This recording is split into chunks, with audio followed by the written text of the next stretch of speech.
அசுரனின் பதுமையவள். 24. அதிக வெளிச்சம் ஊடுருவாத அந்த அறையில் கைகளை கட்டப்பட்ட நிலையில் அமர்ந்திருந்தாள் ஆம்பல். அந்த அறையில் இருந்த சிறிய மின்விளக்கு ஆம்பலின் முகத்தில் பட்டு ரவிவர்மன் தீட்டிய ஓவியம் போல் மின்னியது அவளின் அழகிய முகம். அந்த நேரம் டக் டக் என்ற பூட்ஸின் சத்தத்துடன் ஒரு உருவம் நடந்து வந்தது. ஆம்பல் தன் கண்களை மூடியிருந்தாலும் அவள் மயக்க நிலையில் இல்லை. அதனால் அந்த காலடி சத்தம் அவளுக்கு தெளிவாக கேட்டது. உடல் சார்ந்த இயக்கத்திற்கு பயன்படுகின்ற தசைகள் விரைப்பாகி அதில் ஆக்சிஜன் நிரம்பி இரத்தம் சரியாக பாயாமல் அவளின் உடம்பு முழுவதும் வியர்வை வழிந்தது. பயத்தால் வியர்வை வழிவதற்கு இதுவே காரணம். என்ன ஆனாலும் தன் கண்களை மட்டும் திறக்கவே கூடாது என்ற முடிவுடன் தான் அவள் தன் கண்களை இறுக்கி மூடியிருந்தாள். இப்போது அந்த காலடி சத்தம் அவளின் அருகே கேட்டது. ஆம், அந்த காலடி சத்தத்திற்கு உரியவன் அந்த அறையில்தான் நடந்து கொண்டிருந்தான். பின் என்ன நினைத்தானோ, வேகமாக ஆம்பலின் முன்னே வந்து நின்றான். அவளின் முகத்தை 2 நிமிடங்கள் பார்த்துவிட்டு பின் அங்கிருந்து வெளியேறினான். அந்த காலடி சத்தம் அந்த அறையில் இருந்து சென்றதை தன் கூரிய காதுகளால் கேட்டவள் பின் மெதுவாக தன் கண்களை திறந்தாள். கண்களில் பயம் மின்ன தான் இருக்கும் இடத்தை பார்த்து தன் உமிழ்நீரை கஷ்டப்பட்டு விழுங்கினாள். அதிக பயத்தால் அவள் கண் இமைகள் சுருங்கி உதடுகள் கிடைமட்டமாக விரிவடைந்தன. தன் நிலை உணர்ந்தவள் மூச்சை நன்றாக உள்ளே இழுத்து வெளியே விட்டாள். அதுபோல் 10 முறை செய்ததும் தான் இயல்புக்கு திரும்பினாள். இயல்பு நிலைக்கு திரும்பிய ஆம்பல் சிந்திக்க ஆரம்பித்தாள். அப்போதுதான் நிலா தன்னை வீட்டை விட்டு அனுப்பியதும் தான் வெளியே நடந்து செல்லும் போது யாரோ தன்னை கடத்தியதும் ஞாபகம் வந்தது. அவள் கண்கள் 2லும் கண்ணீர் வழிய ஆரம்பித்தது. அதை துடைக்கக்கூட முடியாமல் அவளின் 2 கைகளும் கட்டப்பட்டு இருந்தது. என்னை கடத்தியதில் அந்த நிலாவின் பங்கு இருக்குமோ என்று நினைத்தது அவளின் மனது. அவள் யோசித்து கொண்டு இருக்கும் போதே மறுபடியும் காலடி சத்தம் ஆம்பலின் காதுகளில் வந்து விழுந்தது. அந்த உருவத்தை எதிர்க்க மனமின்றி மறுபடியும் மயக்க நிலையில் உள்ளதைப் போல் நடிக்க ஆரம்பித்தாள். வேகமாக அவளின் முன்னே வந்து நின்ற அந்த உருவம் அவளின் கழுத்தை பிடித்து, என்னடி நடிக்கிற என்றது கர்ஜனையாக. அந்த உருவம் ஆம்பலின் கழுத்தை பிடிக்கும் போது கூட அமைதியாக பல்லை கடித்தபடி இருந்த ஆம்பல் அந்த குரலை கேட்டதும் தன் இமைகளை திறந்து அதிர்ந்தபடி பார்த்தாள். தன் கழுத்தை பிடித்தவனின் முகத்தை பார்த்த ஆம்பலின் கண்கள் உறைந்து விரிந்தது. பின் அவள் ஆக்சிஜனுக்காக கஷ்டப்படுவதை பார்த்துதான் தன் கையை இலகுவாக்கினான் அவன். ஆனால் அவனது கைகள் இன்னும் அவளின் கழுத்தில்தான் இருந்தது. விழி விழி என்று அவனின் பெயரையே மந்திரம் போல் ஜபித்து கொண்டே இருந்தது அவளின் மனது. அந்த பெயரின் சொந்தக்காரனோ சில வினாடிகளுக்கு முன்பு அவளது உயிரையே எடுத்துவிட ஆவேசமாக அவளின் கழுத்தை நெரித்தவன்தான். ஆம், அவளை கடத்தியது வேறு யாரும் அல்ல, சாட்சாத் அனல்விழி பாண்டியன்தான். என் உறக்கத்தை குழி தோண்டி புதைச்சிட்டு நீ மட்டும் நல்லா தூங்குறியா என்று கத்தினான். அவன் முகத்தில் அவ்வளவு கோபம். குடித்திருப்பான் போல. அவன் கண்கள் 2ம் சிவந்து போய் அவனிடமிருந்து மது ஆடை அடித்தது.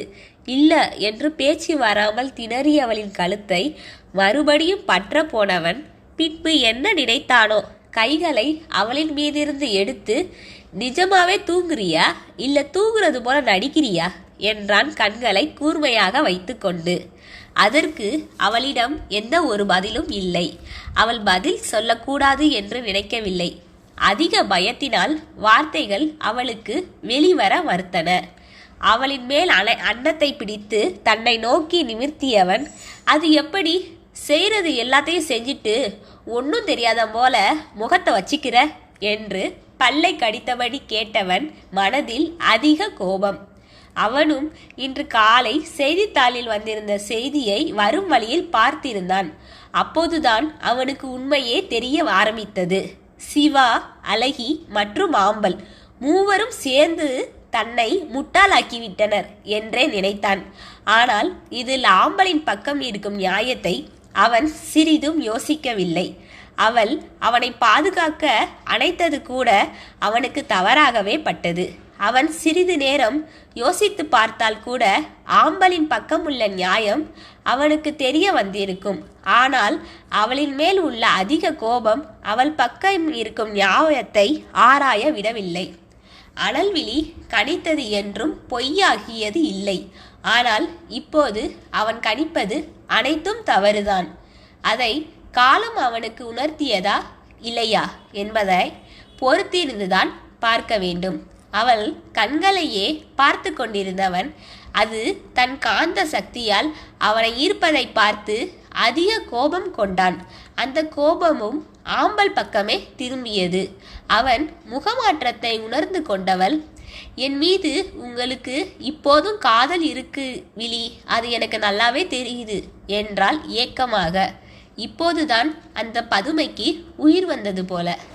அவளின் கண்களை ஆழ்ந்து பார்த்தவன், சக்கரப்பாகுல தவறி விழுந்த எறும்ப போல நானும் காதல் என்ற தித்திப்பில் விழுந்துட்டேன்.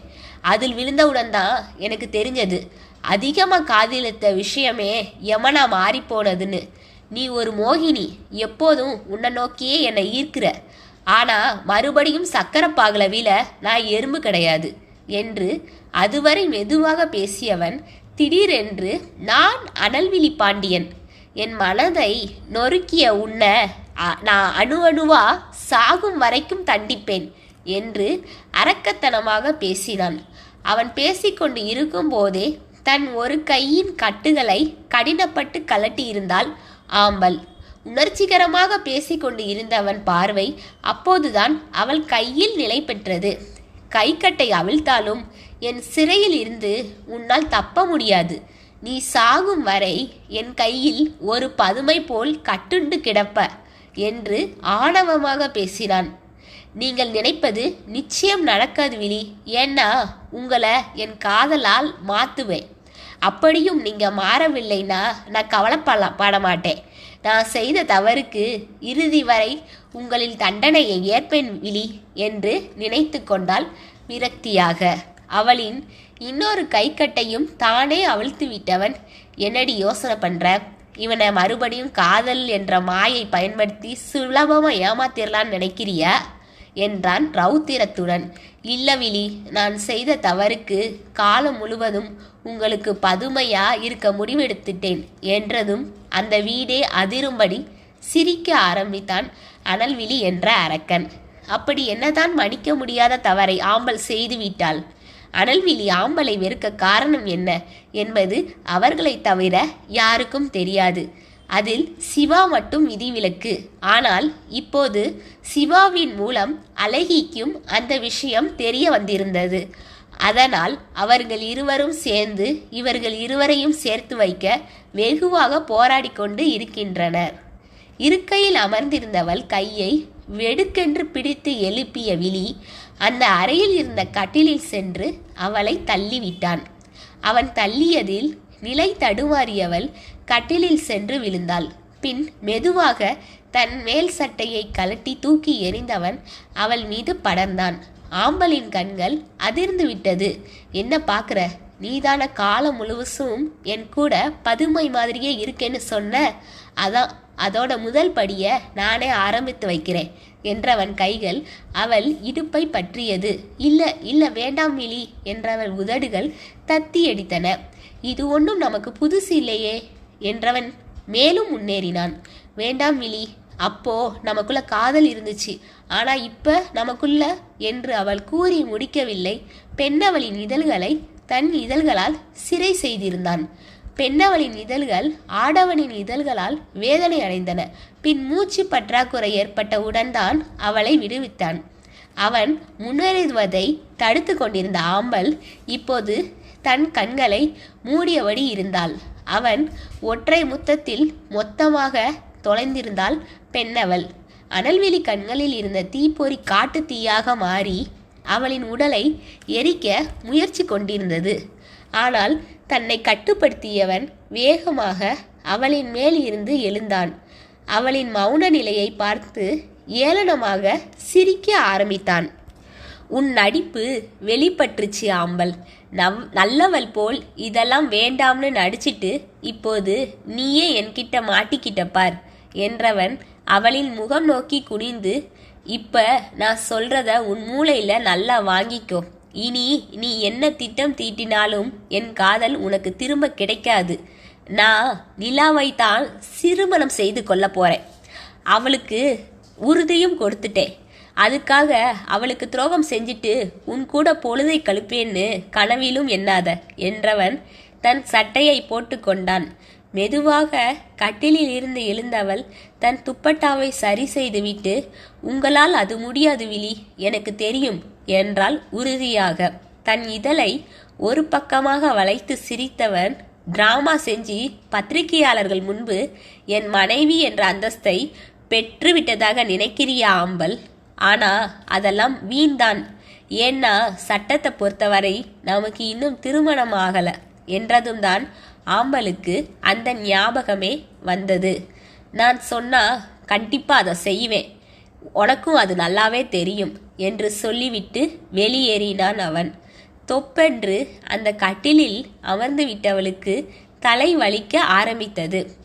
எதுக்காக இந்த கடத்தல் நாடகம்? அனல்விழி மனசுல என்னதான் நினைக்கிறார் என்று நினைத்து குழம்பினாள் ஆம்பல்.